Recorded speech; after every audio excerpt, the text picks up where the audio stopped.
नाजरीन, प्रोग्राम है गुफ्तगू और मैं हूं आपका मेज़बान मुस्तफ़ा कमाल पाशा। आज मेरे साथ दो बड़ी महान शख्सियतें शरीक गुफ्तगू हैं। एक हमारे इंतहाई मोहतरम भाई ज़ुबैर अहमद अंसारी साहब हैं। आप हमाजेत किस्म की शख्सियत हैं, नून लीग के लाडले हैं, सियासतदान हैं, ताजरों की जो तंजीमें हैं उनकी रहनुमाई फरमाते हैं, अंसारी मूवमेंट के भी मदारुल महाम हैं, राइटर्स क्लब की भी सरपरस्ती फरमाते हैं, हमाजेती किस्म की शख्सियत हैं। तो आज हमारे साथ शरीक गुफ्तगू हैं ज़ुबैर अंसारी साहब। जनाब, आपका शुक्रिया, आप हमारे साथ तशरीफ़ लाए। लाइन पर हमारे साथ एक और महान सियासतदान शरीक गुफ्तगू हैं जनाब अदील राना अकबर साहब। इनका ताल्लुक़ पीपल्स पार्टी से है। राना साहब, आपका बहुत बहुत शुक्रिया कि आप हमारे साथ शरीक गुफ्तगू हुए। बहुत शुक्रिया मौका देने का। ज़ुबैर अंसारी साहब, आपसे बात शुरू करते हैं। आपकी जमात, आपके कायद इलेक्शन से पहले ही इलेक्शन जीते हुए नज़र आ रहे हैं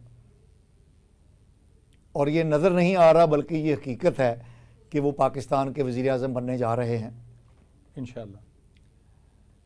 ये कोई अच्छी बात नहीं है जिस पर आपने इंशाअल्लाह कहा। ये कोई अच्छी बात नहीं है कि बग़ैर इलेक्शन के आप समझ रहे हैं कि आप इक़्तिदार में आ रहे हैं।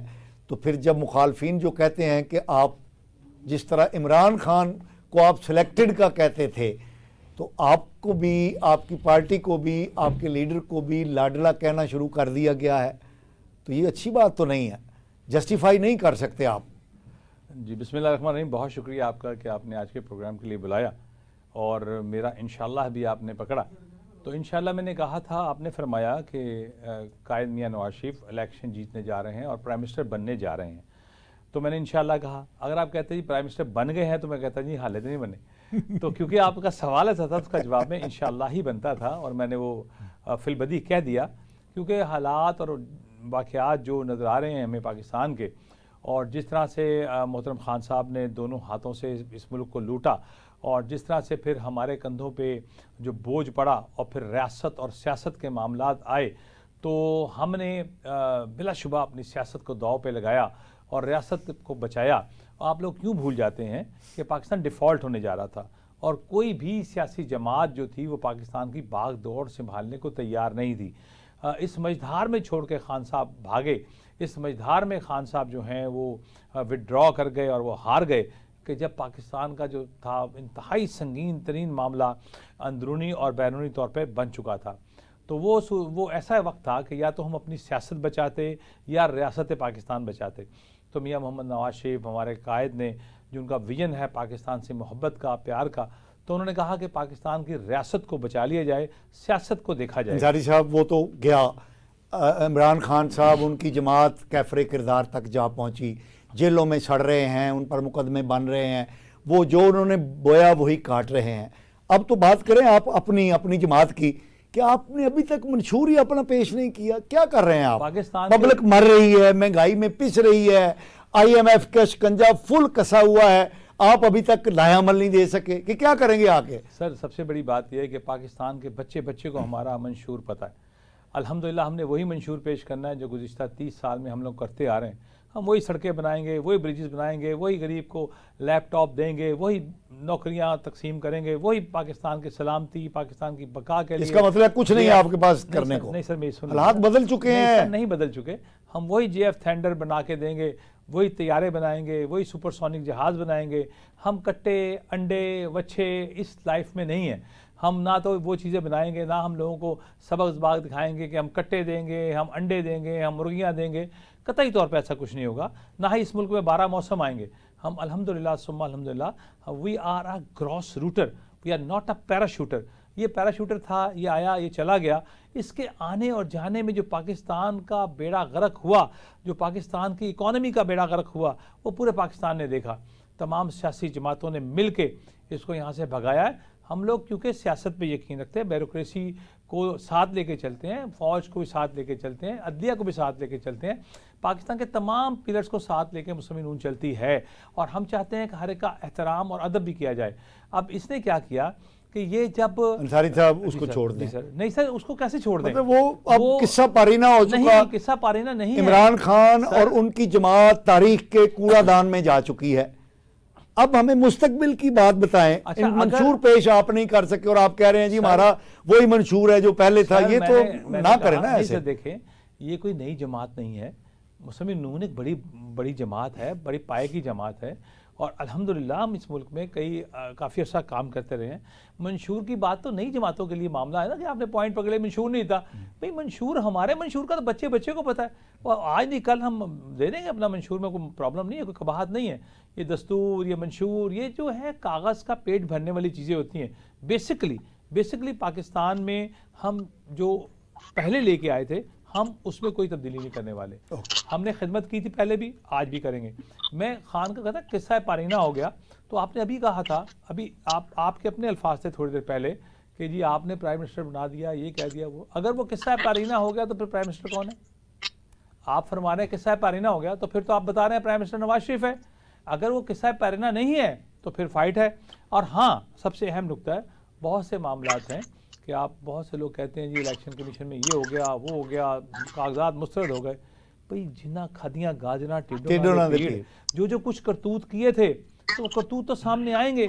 अगर आपने पाकिस्तान को दोनों हाथों से लूटा, आपने 190 मिलियन पाउंड को लेके आए, बगैर लिफाफा खोले आप दस्तखत करवा रहे हैं और आपको पूछने वाला कोई नहीं है। आप जो चाहें, अलकादर ट्रस्ट में आपने वहाँ से मनी लॉन्ड्रिंग के बेबहा जो सबूत हैं, एक नहीं आपकी कितनी जायदादें जो है अभी निकल रही हैं। तो मैं ये समझता हूँ कि मुस्तकबिल करीब में ये जो हमारी न्यू जनरेशन है ये भी समझ चुकी है कि खान साहब ने क्या गुल खिलाए हैं इस मुल्क के लिए। और वो एक खिलाड़ी था, बस वो एक खिलाड़ी था, वो खेल गया पाकिस्तान में भी। अब आपके खेलने की बारी है। राणा साहब आप मुझे सुन रहे हैं? जी बिल्कुल पाकिस्तान में। राणा साहब, ये अंसारी साहब तो नवाज शरीफ साहब को वज़ीर आज़म बनाए बैठे हैं और जो नौजवान नस्ल है उसके भी वो कायद उन्होंने डिक्लेयर कर दिया है। तो बिलावल भुट्टो साहब का क्या बनेगा? वज़ीर आज़म अगर बन गए नवाज शरीफ साहब, तो बिलावल भुट्टो साहब फिर कहाँ जाएंगे?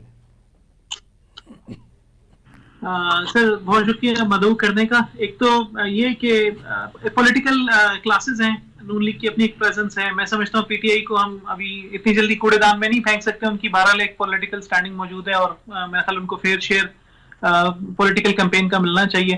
पाकिस्तान पीपल्स पार्टी का अपना एक पॉलिटिकल स्टैंस है, एस्टेब्लिशमेंट के खिलाफ भी और एंटी विक्टिमाइजेशन के साथ को भी लेके। तो मेरा ख्याल है कि हम लोग कोशिश तो करें कि अपनी जो पॉलिटिकल प्रेजेंस है वो यहाँ पर जाहिर करें। मैं इस वक्त शहर पिंडी के पीपी हल्का 18 से उम्मीदवार हूँ, तो हमारी कोशिश है कि यहाँ पे तमाम लोगों को लेके चला जाए। इधर भी बड़ी प्रेजेंस, मुतनव्वा किस्म की प्रेजेंस है, ज़ाहिर है यहाँ पे नून लीग भी मौजूद है और पीटीआई भी है। हम एक पूरी कोशिश कर रहे हैं और हमारा ज़ाहिर है हर पार्टी कारकुन का एक कोशिश है, एक नीयत है कि इस दफा पाकिस्तान पीपल्स पार्टी हुकूमत बनाए। हमारे राणा साहब एक मिनट, कैसे पीपल्स पार्टी, कैसे हुकूमत? ये ख्वाहिश तो हो सकती है लेकिन अमली सूरत ये है कि 51% कौमी असेंबली की सीटें कहां से पूरी होंगी जबकि पंजाब में पीपल्स पार्टी की प्रेजेंस ही नहीं है। 2018 में कितनी सीटें पीपल्स पार्टी की थी कौमी असेंबली में, बता दीजिए पंजाब से। और अब कौन सी ऐसी तब्दीली वाकया हो गई है कि पंजाब में पीपल्स पार्टी की लुट पड़ जाएगी और इतनी सीटें निकल आएंगी कि वो अपना वज़ीर आज़म बनवा लेंगे? कुछ रैशनल के साथ हमारे सवाल का जवाब दीजिए। जी सर बिल्कुल। मैं दो तीन, एक तो आपने वो पहले बात की बिलावल भुट्टो जरदारी की, तो हमारे पिछले 20 नॉमिनीज जो थे ना प्राइम मिनिस्टर्स के और सीएम शिप के, उसमें एक भी भुट्टो नहीं था। तो ठीक है, बिलावल भुट्टो साहब चेयरमैन है और जब क़यादत में आएगी पार्टी, हुकूमत बनाएगी, तो एक पूरी कोशिश होगी। वो एक बहुत अच्छा उनका तजुर्बा रहा है, फॉरेन मिनिस्ट्री का भी बड़ी अच्छा विजन रखते हैं। तो यस, पार्टी की कोशिश होगी, लेकिन जो भी नॉमिनेशन होगी, चाहे वो बिलावल भुट्टो हो, चाहे वो कोई और सीनियर लीडर हो, उनकी एक पार्टी की ये कोशिश है कि हम एक हुकूमत बनाएं ताकि मसाइल का हल करें।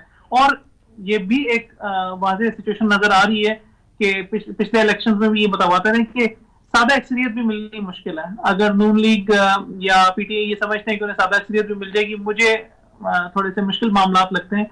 और 2018 और 13 के मुकाबले में इस दफा सिचुएशन भी डिफरेंट है। तो 13 में हम कैंपेन ही नहीं कर सके थे, बिलावल साहब कहीं पे भी अपना जलसा ही नहीं कर सके थे क्योंकि हम सिक्योरिटी थ्रेट्स और आपको पता है एएनपी और एमक्यूएम और पीपल्स पार्टी के साथ ये इशू चल रहा था, हम हिट लिस्ट पे थे। 18 के अंदर एक ऐसी हवा चलाई गई, आरटीएस बिठाया गया, उसमें कुछ को फायदा हुआ, कुछ को नुकसान हुआ, लेकिन पीपल्स पार्टी जो है वो ज़ाहिर उस नुकसान की सबसे बड़ी इफेक्ट ही रही क्योंकि दोनों की हुकूमतें बहरहाल रही पिछले 5 साल के दौर में। इस वक्त हमारे पास जो विजन है वो यही है कि हम अपनी प्रेजेंस जो है वो शो करें। अगर आप पिंडी शहर का विजिट करें, आज भी मीडिया के लोग आए हुए थे यहाँ पे, और इस वक्त Pakistan People's Party on ground मौजूद है और कैंपेन कर रही है, जबकि ये सिचुएशन बाकी कैंडिडेट्स के साथ नहीं है। हम नून लीग को बाकायदा इफेक्टिव कैंपेन करते हुए नहीं देखते। उसकी एक बड़ी वजह यह है कि वो ये समझते हैं कि हमारी बात हो गई है।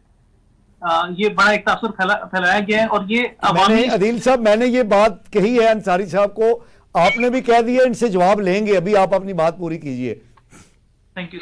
तो यहाँ पे यकीन करें, आपको एक अगर आप मरी रोड का एक विजिट लगा लें, आपको कहीं पे भी नून लीग के पोस्टर्स नजर नहीं आएंगे या बैनर्स नजर नहीं आएंगे उनकी कोई कैंपेन की, लेकिन हम पीपल्स पार्टी ऑन ग्राउंड मौजूद है और हम कोशिश कर रहे हैं राब्तों में। मैं आज भी अभी थोड़ी देर पहले मुख्तलिफ अपने हल्के के लोगों से मिलकर आया हूँ। मैं नहीं देख रहा कि नून लीग की, क्योंकि उन्हें एक पर्सोना बना हुआ है कि अच्छा ये एक स्ट्रॉन्ग कैंडिडेट है। मेरे हल्के में एक 2 कैंडिडेट्स हैं नून लीग के जो कि बड़े स्ट्रॉन्ग है और उनको समझा जा रहा है कि इस दफा वो विन करेंगे, तो बड़े कॉन्फिडेंस से घर बैठे हुए। और मैं तो समझता हूँ ग्राउंड पे आना चाहिए, मुकाबला करना चाहिए, पीटीआई को भी करना चाहिए। पीपल्स पार्टी के एक बात राणा साहब, 1 मिनट जी, नून लीग के बारे में आपने जो कहा है वो तो ये अंसारी साहब उसका जवाब देंगे। पीटीआई के बारे में आप ये इतने मोहब्बत भरे जो बातें कर रहे हैं कि जनाब लेवल प्लेइंग फील्ड उन्हें मिलनी चाहिए, हमारे कजन्स हैं, वो तो मुल्क दुश्मन पार्टी है जिसने रियासत पर हमला किया है, उनको तो मैं कहता हूं कैंपेन करना तो दूर की बात है, उनको तो मुल्क से निकाल देना चाहिए। और आप कह रहे हैं उनको कैंपेन करने की इजाजत देनी चाहिए। ये कौन सी इजाजत है? ये कौन सा लेवल प्लेइंग फील्ड है? रियासत पर एक जमात हमलावर होती है, फौज का गिरेबान पकड़ती है, 29 जगहों पे आगे लगाती है, तो आप कह रहे हैं कि वो हमारे कजन है और हम उनको इलेक्शनियरिंग की इजाजत होनी चाहिए, क्यों? जी बहुत शुक्रिया सर। असल में देखें, पीपल्स पार्टी का ये स्टैंड हमेशा ही रहा है, चाहे वो अल्ताफ हुसैन के सत्र क्लिफ्टन पे जब वो वहां पे गए, रेंजर्स के लोग गए, तो उन्होंने वहां पर भी पीपल्स पार्टी ने कहा कि नहीं, एक ठीक है, जिन लोगों के इश्यूज हैं उनको एड्रेस करना चाहिए, लेकिन बहरहाल एक पॉलिटिकल प्रेजेंस एमकेएम भी कराची में है, अगर आप ऐसा करेंगे तो चीजें खराब होंगी। तो उन्हें पॉलिटिकल स्पेस दे और दी गई। पीपल्स पार्टी ने उनके लिए आवाज उठाई जब एमकेएम के अपने लोग भी नहीं उठा पा रहे थे। मियां साहब के खिलाफ धरने हो रहे थे, पीपल्स पार्टी पार्लियामेंट में गई और कहा कि नहीं, ये धरने जो है जिसके भी इशारे पे हो रहे हैं वो नहीं होने चाहिए। इस वक्त भी ये सिचुएशन है कि जो पीटीआई है, अगर कोई भी 9 मई के उस सारे प्लान में शामिल था, उनके ऊपर मुकदमे होने चाहिए, शौक से चलाएं, अदालतों का काम है चलाना, लेकिन अवाम अपने बैलेट पेपर पे वो उन्हें इलेक्शन का हक है और किसी को सिलेक्शन की इजाजत नहीं होनी चाहिए। यस, जो सुप्रीम कोर्ट है वो डिसाइड करे, वो बैन करे, या वो जो भी करना चाहती है, जो जिम्मेदार थे उनको करें, इन्वेस्टिगेटिव एजेंसीज अपने सामने लेके आए, बजाय इसके कि कुछ प्रेशर डालें, उसके बाद प्रेस कॉन्फ्रेंस करवाएं और उसके बाद वो बिखर जाए। तो इस सेंस में मैं ये समझता हूँ कि अवामी नुमाइंदों का काम, अंसारी साहब मुझसे एग्री करेंगे, हम पॉलिटिकल वर्कर्स हैं, आप भी मीडिया के लोग हैं, हम ये समझते हैं कि सबको अपनी पॉलिटिकल जो लैंडस्केप है उसको शो करने का हक है। एक किसी से पॉलिटिकल स्पेस छीन लेना, वो एक सही, किसी एक इंसिडेंट की बेस पे वो सही नहीं है। पॉलिटिकल वर्कर्स बड़ी मेहनत करते हैं, बड़ा काम करते हैं, उनके लोग मौजूद होते हैं। मैं यहाँ पे अपने हल्के में निकल रहा हूँ, मैं ये समझता हूँ कि यहाँ पे पीटीआई के बड़े मुखलिस कारकुन भी मौजूद हैं, वो उस सिचुएशन में शामिल नहीं थे, जो लोग उस वाकये में मुलविस थे। यस, उनको आइडेंटिफाई करना चाहिए, उन पर मुकदमा चलना चाहिए और उनकी पार्टियां चेंज। यहाँ पे मैं आपको बता देता हूँ कि उनकी एक पार्टी चेंज हुई है, वो नून लीग में गए हैं। वो बंदा एक जो पकड़ा गया, उसके बाद उसे नून लीग में शामिल करवा दिया गया, वो भी नून लीग के टिकट पे इलेक्शन लड़ रहा है, हालांकि नून लीग के अपने लोग उसके खिलाफ हो रहे हैं। ये मैं पिंडी शहर की सिचुएशन बता रहा हूँ आपको। तो ये भी लोगों के अंदर एक गुस्सा आ रहा है कि ये क्या कहानी हो रही है। जाहिर है वो पहले शामिल करवाए गए थे, फिर वो निकाले गए, जो भी सिचुएशन है, लेकिन ये अगेंस्ट द पॉलिटिकल जो एक रवैया है उसके खिलाफ है। और पीपल्स पार्टी इसके साथ खड़ी है। और मेरा ख्याल है जनरल सियासी सोच भी यही है। अंसारी साहब इससे एग्री करेंगे, मीडिया के लोग एग्री करेंगे, यस, जिन लोगों ने हरकतें बुरी की उनको सजा मिलनी चाहिए। जी अंसारी साहब, एक बात बताइए, मैं अदील साहब की इस बात से सहमत हूँ कि जब एक पार्टी को आप बिल्कुल मैदान से हटा देंगे, उनका निशान भी छीन लेंगे, उनकी सफ़े अव्वल की 90% से ज़्यादा क़यादत जो है उनके कागजात मुस्तरद हो गए हैं, और आप अगर जीत के या बगैर जीते भी, ज़ाहिर मैदान में अगर कोई नहीं है तो आप आ ही जाएंगे ना, जीत ही जाएंगे, तो फिर उस इलेक्शन की क्रेडिबिलिटी क्या होगी? अच्छा, पहले तो मैं अपने भाई की बात का जवाब देना चाहता हूँ कि बिल्कुल मैं भी चाहता हूँ कि एक वसी मैदान होना चाहिए और बाकायदा सबको हक होना चाहिए, लेकिन कुछ चीज़ें ऐसी होती हैं जो हम अपने मफादात के लिए मुख्तलिफ जो वक्त हैं वो अपने आप को चेंज करते रहते हैं। हमें कभी कभी कोई बहुत अच्छा लग रहा होता है और कभी कभी कोई बहुत बुरा लग रहा होता है, वही हमें कभी अच्छा लगता है, वही कभी हमें बुरा लगता है। सियासत के जो उतार चढ़ाव हैं उसमें बड़ा फ़र्क रहता है। जिस तरह अभी मेरे भाई ने एक बात कही कि हमारे जो कैंडिडेट हैं वो ये कह रहे हैं कि हम जीते हुए हमारी बात हो गई है। तो आपको याद होगा कि ज़रदारी साहब दुबई में बैठे हुए थे और बलूचिस्तान सेनेट के लिए जब हमारी हुकूमत थी बलूचिस्तान सेनेट में उनको बुलाया गया था, और बुलाने के बाद बलूचिस्तान सेनेट में जोड़ तोड़ का जो बाज़ार गर्म हुआ था और जो फिर वहाँ सब कुछ हुआ, आप सब जानते हैं कि क्या हुआ था, और आपको ये भी पता है कि ज़रदारी साहब को किसने बुलाया था और क्यों बुलाया था। तो अगर जब आप ये कहते हैं कि आप कभी भी किसी का कहना नहीं मानते तो ये भी एक गलत बात है। तीसरी बात आपने ये कही कि जनाब हम तो बड़ा यकीन रखते हैं जनाब हर चीज़ पे। तो अभी आपने जो नईमुर रहमान साहब के साथ कराची में किया, जमात इस्लामी के साथ जो आपने किया मेयर के इलेक्शन में, तो वो पूरी दुनिया में उसका तमस्का उड़ाया गया, ठट्ठा लगा। वो कौन सी भाई हम किस डेमोक्रेसी की बात वहाँ पे कर रहे थे, क्या नईमुर रहमान ने कितनी सीटें जीती, और फिर उससे बड़ा अलमिया कि जब पीटीआई और नईमुर रहमान दोनों मिल गए उसके बावजूद फिर आपने उनको हरा दिया। मतलब ये वो चीज़ें हैं जब आपके पास ताकत होती है, हाँ जहाँ आपका बस नहीं चलता तो हम लोग कह देते हैं। और ये मैं आप सिर्फ पीपल्स पार्टी की बात नहीं कर रहा हूँ, ये जमात इस्लामी का कह दूँ या मैं पीटीआई का कह दूँ, ये सियासत में मुझे 30 साल हो गए ये उतार चढ़ाव मुझे देखते हुए ऐसे ही है। ये मैं कतई नहीं कहूँगा कि भी आपकी गलती है, भाई जिदा जिथे हाथ पैंदा है उसने उसको हाथ को डाला है, हाथ डाला है और उसने अपनी सियासत में अपना उल्लू सीधा किया है। तो मैंने आपको 2 मिसालें दे दी। पहली मिसाल स्टैब्लिशमेंट के हवाले से आपने कही कि ये साड़ी गल हो गई है, तो अगर जरदारी साहब को दुबई से बुला के और बलूचिस्तान सेनेट की को तोड़ा गया था तो वो किससे गल हुई थी। और जब दूसरी बात कि जब आप ये कहते हैं कि आप बहुत ईमानदारी से और सबको लेवल प्लेइंग फील्ड मिलनी चाहिए, तो फिर जमात इस्लामी को आपने क्यों नहीं दी। तो मैं ये अंसारी साहब आप मान रहे हैं कि लेवल के गल हो गई है? नहीं सर, नहीं, ये बात नहीं है। मैं उनकी बात का जवाब दे रहा हूँ कि मैं ये नहीं कह रहा कि गल हो गई है। माइट बी पॉसिबल कि जरदारी साहब आए हों तो गल ना हुई हो।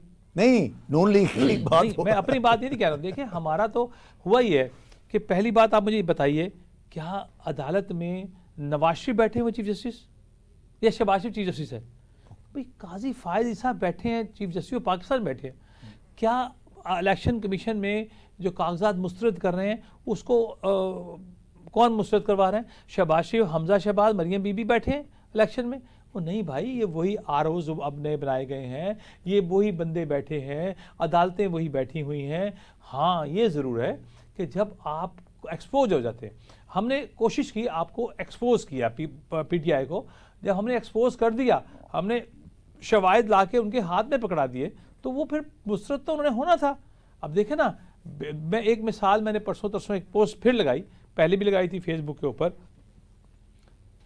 बड़ी अहम एक पोस्ट थी, 2 लफ्ज़ों में ख़त्म हो जाएगी कि प्यो पेन इच तो मुंडा स्पेन इच।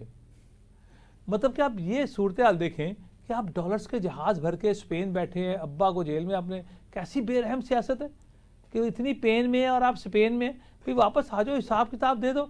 आपने जो लाहौर से लेके और मुरीदगे तक तमाम ज़रूरी ज़मीन को आपने कमर्शलाइज करके अरबों रुपया लेके चले गए, हिसाब तो होगा ना। हमारे पास सबूत है, हमने वो सबूत जो जितने भी तहरीक इंसाफ के दोस्तों ने डाके मारे, हमने वो सबूत दिए। छुपे हुए हैं, मुराद सईद कहाँ हैं, क्यों सामने नहीं आ रहे हैं? हमें पता है कि हमने वो तमाम एविडेंस जो जिसके ऊपर वो इलेक्शन कभी ज़िंदगी में लड़ ही नहीं सकते हैं, वो तमाम एविडेंस हमने कोर्ट को दिए। अब कोर्ट की मर्जी है कि वो मुस्तरद करे, उन्हें इलेक्शन लड़ने दे ना लड़ने दे। ये में बड़ा मज़ा खेज सा ये सवालात है कि जी आपने उनको लड़ने नहीं दे रहे। भाई हम अगर लड़ने, इसका मतलब हम अदालत हैं, तो ये जो डायरेक्ट अदालत के ऊपर हमारा एक कंडेम्प्ट ऑफ कोर्ट है कि ये अदालत की मर्जी है। अदालत जिसको चाहती है उसकी स्क्रूटनी करती है, उनके डॉक्यूमेंट्स को चेक करती है।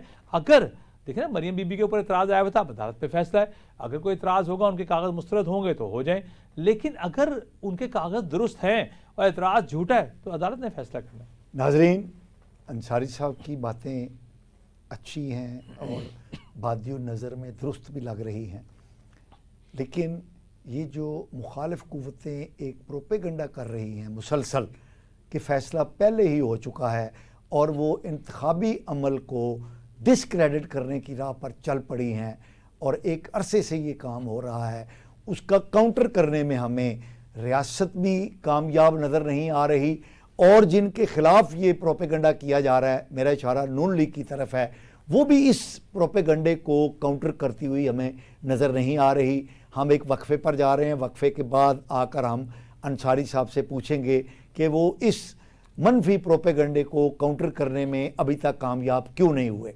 हमारे साथ रहिएगा। Gene, welcome back. प्रोग्राम है गुफ्तगू और मैं हूं आपका मेज़बान मुस्तफ़ा कमाल पाशा जी। ज़ुबैर अंसारी साहब, बात हो रही थी कि इलेक्शन में जो माहौल बन रहा है सिलेक्टेड का, लाडले का, इन हालात के अंदर और जिस तरह पीटीआई के कैंडिडेट्स को डिस्क्रेडिट किया जा रहा है, बल्ले का निशान भी नहीं मिल रहा, ये एक फ़ज़ा ऐसी है जिसमें इलेक्शन, और फिर मौलाना फजलुर रहमान ने भी कह दिया कि KPK में और बलूचिस्तान में तो इलेक्शन हो ही नहीं सकते। तो ऐसे माहौल में अगर इलेक्शन हो भी जाते हैं तो उसकी क्रेडिबिलिटी आपको मशकूक नज़र नहीं आ रही? सर, पहली बात तो ये है कि आपका पहले सवाल का जो पहला हिस्सा है उसका एक जवाब आपको देता चलूँ कि बल्ले का निशान हमने ले लिया और हमने आपने बहुत सी बातें की। एक गुजारिश है बड़ी, आप बड़े इंटेलेक्चुअल हैं, बड़े बड़े पुराने सहाफ़ी हैं, तज़िया निगार हैं, मेरे एक सवाल का आपने जवाब देना है कि मियां मोहम्मद नवाज़ शरीफ को डिसक्वालीफाई किया गया था, वो किया गया था अकामे पे कि जो उन्होंने अपने बेटे से तनख्वाह नहीं ली 15,000 दिरहम, और उस तनख्वाह के ऊपर उन्होंने कहा कि पनामा से उठा के तो 15,000 दिरहम बेटे से तनख्वाह ना लेने पे उनको डिसक्वालीफाई किया गया और फिर वो सारा मामला आपके सामने जो भी हुआ। अच्छा, मैं आपसे सवाल करता हूँ कि 190 मिलियन पाउंड के ऊपर डिसक्वालीफिकेशन नहीं बनती, 190 मिलियन पाउंड पे डिसक्वालीफिकेशन नहीं बनती। आप 15,000 फर्जी, 15,000 वो दिरहम जो बेटे से नहीं लिए तो उसके ऊपर आप डिसक्वालीफाई कर देते हैं, लेकिन 190 मिलियन पाउंड आपने बंद लिफाफे में क्यों, आपने ऐसा क्यों किया? और फिर कड़ियाँ देखें ना कि वो 190 मिलियन पाउंड के बाद आप अलकादर ट्रस्ट की ज़मीन लेते हैं उनसे, आप इतना बड़ा घपला मारा और वो घपला आप फिर आप तोशा खाना से आपके इतने बड़े बड़े स्कैंडल्स हैं, आप इतनी बड़ी बड़ी घड़ियाँ आपने सेल कर दी, करोड़ों अरबों रुपया कमा लिया, बहुत से स्कैंडल्स हैं। आपने एक प्राइम मिनिस्टर को 15,000 दिरहम पे घर भेज दिया और दूसरा प्राइम मिनिस्टर अरबों खरबों के डाके मार ले, वो किसी की वहाँ से इज्जत भी निकाल के ले आए, वो जनाब शादियाँ भी अपनी मर्जी से कर ले और वो बेचारा जो उसका साहब शौहर है वो चीखे मारता फिरे। अखलाकी गिरावट का ये हाल है और पाकिस्तान को लूटने की जो गिरावट है वो 190 मिलियन पाउंड से शुरू होकर फरहा गोगी और जमील गुज्जर और सारे जहान में फैला हुआ कहाँ तक चला जाए। तो क्या ऐसे शख्स को आप डिस्क्वालीफाई करने के लिए आप ये कहें कि नून लीग कुछ कर रही है? वो सबसे बड़ा तो वो खुद अपना मुजरिम है, सबसे बड़ा वो खुद जुर्मदार है, वो अपने आप को डिस्क्वालिफिकेशन कराने के लिए उससे बड़ा तो जो जुर्म की दास्तानें हैं वो किसी के पास नहीं है। मैंने आपको जिंदा मिसाल दे दी कि 15,000 दिरहम के उन्होंने अपने बेटे से नहीं लिया। भाई कोई मंतक तो देखे ना कि नवाज शरीफ ने, सारे जहान को पता है, मैं खुद जब दुबई जाता हूँ या कहीं जाता हूँ मैंने वहाँ का अकामा लिया होता है, भी मुझे बहुत से मसाइल जो है ना उससे बच जाता हूँ। ई गेट होता है, बिजनेसमैन है, ई गेट है, वहाँ जाऊँगा, गेट से निकलूँगा 5 मिनट में पहुँच जाऊँगा। दुनिया बहुत से ममालिक में हम लोग ऐसा करते हैं कि जहाँ हमें बिजनेस में जाना होता है तो हम अपना टाइम शॉर्ट होता है, 2 दिन का ट्रिप होता है, 3 दिन का होता है, तो अगर उसका नाम लिखा हुआ था तो बातियों नज़र में बड़ा दिल करता है जैसे आप देखते कि यार ये पाकिस्तान को तो नहीं लूटा इस बंदे ने, अपने बेटे से तनख्वाह ने ली या ली, वो तो एक उनका ज़ाती मसला था। और दूसरी तरफ आप 190 मिलियन पाउंड और फिर उसका कनेक्शन अलकादर ट्रस्ट और फिर उसका कनेक्शन आपका वो जुल्फी बुखारी के नाम जगह का होना और फिर ट्रांसफर होना, मतलब एक बात नहीं है, बहुत से केसेस हैं, कड़ियां जुड़ी हुई हैं, कड़ियां जो सारी जुड़ी हुई है, जो बिल्कुल इलेक्शन कमीशन भी जानता है। और फिर आप ये कहें कि जनाब नून लीग उनको लड़ने नहीं दे रही, उनके करतूत सर लड़ने नहीं दे रहे। हम आगे बढ़ते हैं। जी प्लीज। राना दिल साहब, ये कल सेनेट के अंदर पीपल्स पार्टी के सेनेटर ने एक करारदाद पेश की कि फ़ौज के ख़िलाफ़ जो सोशल मीडिया पर प्रोपेगंडा होता है उसके मुजरमान को करार वाकई सज़ा देनी चाहिए। इसकी क्यों ज़रूरत पेश आई है? हालांकि आइन में, कानून में दर्ज है कि फ़ौज के, अदलिया के और रियासत के इदारों के ख़िलाफ़ जो है कोई भी बात नहीं कर सकता, और जो करेगा उसको लिखी पढ़ी सज़ा जो है वो दी जाएगी। कहा यह जा रहा है कि पीपल्स पार्टी भी चाहती है कि वो रियासती इदारों की लाडलों की सफ में शामिल हो जाए। क्या कहते हैं आप? सर, एक मसला, एक प्रिंसिपल स्टैंड है कि ऐसा नहीं होना चाहिए। आजकल जो सिचुएशन बनी हुई है दोनों अतराफ से, अगर कोई कहता है कि हमारा पैचअप हो गया है, पहले नहीं था लेकिन अब हो गया है, तो पहले जैसे भी अंसारी साहब ने कहा कि 15,000 दिरहम के ऊपर हमें निकाला गया, वो गलत था, लेकिन क्योंकि एस्टेब्लिशमेंट ने ऐसा किया बाहर, लेकिन अब ऐसा नहीं है, अब वो माइनस हो गया ना फैक्टर।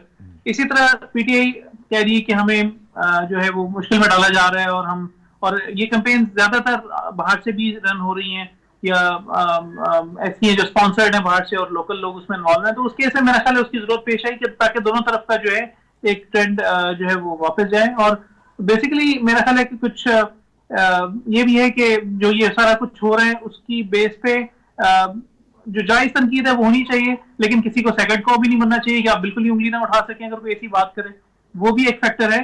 तो जो बेजा तनकीद है या कोई ऐसी चीज है जिससे दुश्मन को नुकसान पहुंच सकता है, दुश्मन जो है उसका फायदा उठा सकता है, यस, वो उसको रोकना चाहिए, वहां पर ऐसे मामला नहीं चाहिए। और स्पेशली जो आने वाला इलेक्शन है सर, ये बड़ा इंपॉर्टेंट है पाकिस्तान की तकदीर के लिए, मुझे ये लगता है। देखें, पहले 2 इलेक्शन गुजारे हमने, वो टेस्ट ट्यूब बेबीज के वो पूरे एक्सपीरियंसेस किए और 70 साल तक तारीख में चलता रहा है। अभी जो इलेक्शन आ रहा है इसके अंदर इसके ऊपर सवालिया निशान नहीं होने चाहिए।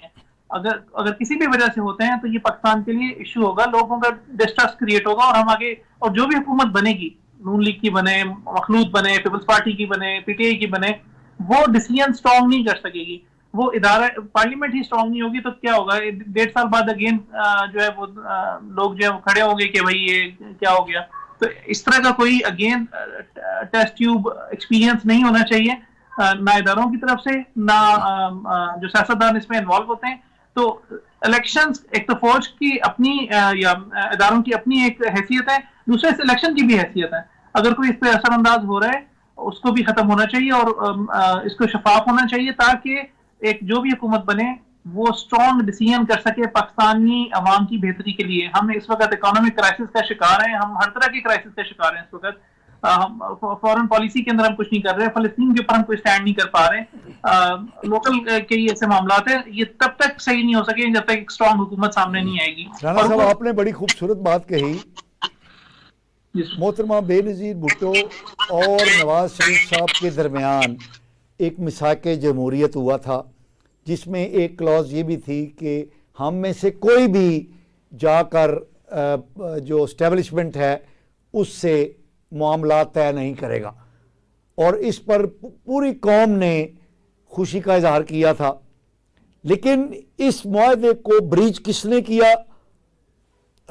आसिफ अली जरदारी साहब ने, जब उनको दुबई तलब किया गया और वहाँ पर बैठकर फिर उन्होंने जो सेनेट में जो अक़लियती पार्टी थी उसको अक्सरियत में बदला, और जो अक्सरियती जमात थी उसको अक़लियत में बदल के चेयरमैन और डिप्टी चेयरमैन आसिफ अली जरदारी साहब लेकर आए, और उन्होंने इस बात को बड़ा वो किया, प्रेज किया और अपनी ताकत के तौर पर पेश किया कि देखा, एक जरदारी सब पे भारी। तो अब आप कह रहे हैं कि सियासतदानों को चाहिए कि वो किसी के साथ इस तरह का लेन देन ना करें। तो ये तो लेन देन ना करने का जो फैसला था वो मिसाके जमहूरियत में मौजूद था, जिसकी जो तोड़ा इस अहद को वो सबसे पहले आसिफ अली जरदारी साहब ने तोड़ा। क्या कहेंगे आप? बिल्कुल सर, मैं थैंक यू। देखें, अगर ऐसी कोई सिचुएशन जैसे आप बता रहे हैं अगर ऐसी हुई है तो वो गलत हुई है। As a political worker, as a People's Party के जाले के तौर पे मैं ये समझता हूँ। अब मैं आ जाता हूँ इस सिचुएशन के ऊपर। जरदारी साहब एक सीनियर टीम लीडर हैं, बड़े उतार चढ़ाव से गुजरे हैं। उनकी अपनी एक अपना एक क्या लेके एक कॉन्फिडेंस सर्कल है लोगों का, दोस्तों का, और सियासी जो उनके दोस्त हैं उनका कुछ उसमें जाहिर है वो डिसीजंस भी लेते हैं। अगर आपको याद हो तो वो टाइम बड़ा कोई आसान नहीं था पीपल्स पार्टी के ऊपर। जो उस वक्त हुकूमती मामला चल रहे थे उसमें सीधी सीधी विक्टिमाइजेशन हो रही थी हर लेवल पे। वो उस बच्चे के ऊपर भी मुकदमा चल रहा था जो भी पैदा ही नहीं हुआ था, और उस टाइम पे जो स्कैंडल थे उसको बुलाया गया। फरहाल तालपुर साहिबा को हॉस्पिटल से रात के 1:30 बजे जो है जेल लेके जाया गया। जरदारी साहब खुद जो है वो अताब में थे। इस तरह की एक सिचुएशन थी। अनफॉर्चुनेटली अगर ऐसी जाहिर है एक पॉलिटिकल स्टेक में जब आमने सामने होते हैं तो ये सिचुएशन में फिर आपको वो न्यूट्रलाइज करना पड़ता है। और मेरा ख्याल है जैसे आपने कहा तलब किया गया नहीं। सरदारी साहब ने एक क्लियरली इंटरव्यू में कहा भी कि उन्होंने कहा कि जी आप कोई फार्मूला निकालें, तो उन्हें कहा गया कि जी आप कोई मदद करें, कोई सपोर्ट करें, और सरदारी साहब ने कहा आपने जो मसला खुद ही क्रिएट किया इसको पहले क्लियर करें। तो मेरा नहीं ख्याल कि पाकिस्तान के पॉलिटिकल फिगर्स अगर स्टैंड लें तो वो इतने कमजोर हैं। ना नवाज शरीफ साहब कमजोर हैं, ना जरदारी साहब कमजोर हैं। मेरा ख्याल है अगर वो स्टैंड लें तो ये चीजें हो सकती है। लेकिन होता ये है कि जब पॉलिटिकल विक्टिमाइजेशन शुरू होती है तो फिर आप साइड्स तो नहीं लेते, लेकिन एटलीस्ट आपको अपनी स्पेस कुछ ना कुछ करनी पड़ती है ताकि आपको सांस तो लेने दिया जाए, आप कुछ पॉलिटिकली एक्टिविज्म तो दिखाएं। अच्छा राणा नदीम साहब, आपको नहीं लग रहा कि जिस पॉलिटिकल विक्टिमाइजेशन की आप बात कर रहे हैं वो अब भी हो रही है, लेकिन फरीक और है जिसके खिलाफ हो रही है? बिल्कुल सर, मैं ये समझता हूं कि इसमें मजीद पॉलिटिकल जो स्टेक होल्डर्स हैं उनको शामिल होना चाहिए, जो इस वक्त विक्टिमाइज। पहले तो वो बड़े खुश थे। अंसारी साहब तो कह रहे हैं कि जो कुछ हो रहा है उस फरीक के साथ वो उसके अपने किए हुए अमाल का नतीजा है और वो ठीक हो रहा है। सर उसमें मैं समझता हूँ ये लोग जो थे, ये लोग कहते थे कि सीओडी जो हुआ है ये बेसिकली वो नूरा किश्ती हुई और बारी और वो क्या कहते हैं लानत भेजते थे सीओडी के ऊपर जिन लोगों के साथ अब ये काम हो रहा है। मेरा पीपल्स पार्टी ये थिंक करती है और मैं ये समझता हूँ कि सीओडी में उन अब स्टेक होल्डर्स को भी शामिल होना चाहिए जो इस वक्त विक्टिमाइज हो रहे हैं, उन्हें शामिल होना चाहिए। यही लोग पहले कहते थे कि नहीं जी ऐसा नहीं है, ये तो आपस में नूरा किश्ती चल रही है, लेकिन अब उनको भी शामिल करने की जरूरत है। लेकिन राणा साहब आपने बड़ी खूबसूरत बात कही है कि सीओडी में जो आप विक्टिमाइज हो रहे हैं उनको भी शामिल करना चाहिए। तो इस बात को तो जिस वक्त पीटीआई की हुकूमत बनी थी तो शहबाज शरीफ साहब ने पहले दिन अपनी तकरीर में कहा था कि आइए हम मिसाके जो मईशत करते हैं। तो इमरान खान साहब तो 3.5 साल तक उन्होंने हाथ मिलाना नून लीग, पीटीआई, नून लीग, पीपल्स पार्टी, जेयूपी, जेयूआई, किसी से उन्होंने हाथ मिलाना तक गवारा नहीं किया और उनका अब भी यही रवैया है। तो उनको कैसे शामिल किया जाए बताएं आप? वो तो इनको मानते नहीं है। जी सर, जरदारी साहब की ये स्टेटमेंट है कि जो जिस हालात में है ये इनके अपना किया करा है, और ये अपने ये बिल्कुल ये लाइन के जिसमें उन्होंने एक पॉलिटिकल एक सियासतदान का काम ये होता है कि वो अंधेरे में से भी रोशनी तलाश करे, कोई ऐसी आखिर तक जाए ताकि कोई एक रोशनी की किरण नजर आए। वो ये नहीं होता है कि वो एक स्टिफ होके एक डिक्टेटर की तरह बैठ जाए और उसके बाद कहे कि नहीं मैं ही मुकद्दस हूँ और मेरे अलावा बाकी सब लोग जो हैं वो करप्ट हैं या वो इस पॉलिटिकल लैंडस्केप में जायज नहीं लोग हैं। तो ऐसा नहीं होता। पॉलिटिकल क्लास की आपस में हमेशा नेगोशिएशन चलती है। गली मोहल्ले का जो काउंसलर है उसकी भी इतनी विजन होती है। अनफॉर्चुनेटली हमारे जो पीटीआई के इनके चेयरमैन थे उनकी ऐसी नहीं थी। तो ये बड़ी अनफॉर्चुनेट चीज है कि एक ऐसे बंदे को इस लेवल पे पहुंचाया गया जो कि इतना विजन भी नहीं रखता था। लेकिन क्या करें, इदारे ऐसा करते रहे और एक शाफी हमारी जो है वो इस तरह के लोगों को फॉस्टर करती रही है। अंसारी साहब, नहीं होना चाहिए। आपको यानी ख्वाहिश अपनी जगह पे कि नून लीग की हुकूमत बन रही है, मियां नवाज शरीफ साहब वज़ीर आज़म बन रहे हैं, ये अच्छी ख्वाहिश है, कोई बुराई नहीं है। लेकिन एक मुदब्बर सियासतदान के तौर पे और एक पॉलिटिकल कारकुन के तौर पे आप 8 फरवरी के बाद क्या देख रहे हैं? किस तरह की हुकूमत बनते हुए देख रहे हैं? सर पहली बात तो यह है कि जितने भी अदवार आपने हमारे देखे, मियां नवाज शरीफ का कसूर जो था वो यही था कि हिसाब मांगा था और हमारा आपस में सियासतदानों का कोई भी झगड़ा नहीं था, बल्कि हम वो वाहिद हमारी सियासी जमात है जो हर दौर में जो है वो बैलेंस रखना चाहती थी। अपनी अपनी हदूद और क़यूद में रहें, वो जुडिशरी हो, वो आपका इस्टेब्लिशमेंट हो, वो आपका मीडिया हो, सब लोग अगर अपने अपने डोमेन में खेलेंगे तो वो पाकिस्तान के लिए बेहतर होगा। जब आप अपनी क्रीज छोड़ के बाहर निकल आते हैं तो आपको स्टैंप होने के चांसेस होते हैं। तो इमरान खान ने क्योंकि क्रीज छोड़ दी थी और वो बहुत बुरा स्टैंप हो गए, और हम हमेशा से मियां मोहम्मद नवाज शरीफ, आप कोई भी वाजपेयी का उठा लें, उससे पहले उठा लें, उससे पहले उठा लें, जितना भी हमारे मामला थे वो तमाम के तमाम जो थे वो इसी वजह से ख़राब हुए थे। अब अगर आप ये कहते हैं कि हमारी उनसे यस हो गई है, ऐसी बात नहीं है, बल्कि हमें उन्होंने रियलाइज़ किया है कि वो गलत थे।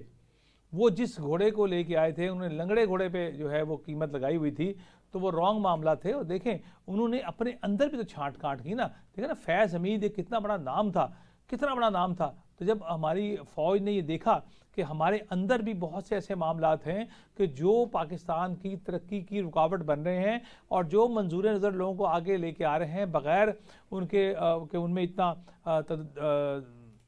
काबिलियत भी है, वो इस काबिल हैं, तो वो सिर्फ ये देख रहे थे कि इनको लेके आना है, हमें इससे माली क्या फ़ायदा होना है, हमें और क्या इनसे जो है फ़ायदे होने हैं। तो उन्होंने उसको देखा। बहुत से जर्नैल, कभी ज़िंदगी में ऐसा नहीं हमने सुना कि कोई आर्मी के इस लेवल पे बंदों को भी छांटी की गई हो। तो जो जनरल फैज़ हमीद साहब को भी छांटी किया गया।